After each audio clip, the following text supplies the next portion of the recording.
Egg curry, egg వేసి దీంట్లో కారపులుసు చేశాను. మీరు ఒకసారి దీన్ని ట్రై చేసి చూడండి, బాగుంటుంది.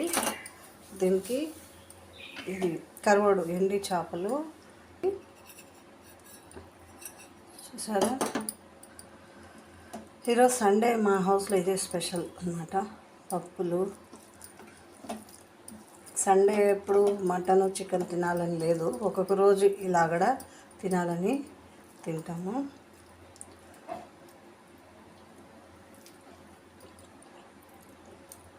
ఎగ్గు కర్రీ తీసుకొని ఇలా హ్యాపీగా తినేయచ్చు. ఇది చిన్న ఇసుక నత్తలు అనమాట. ఇది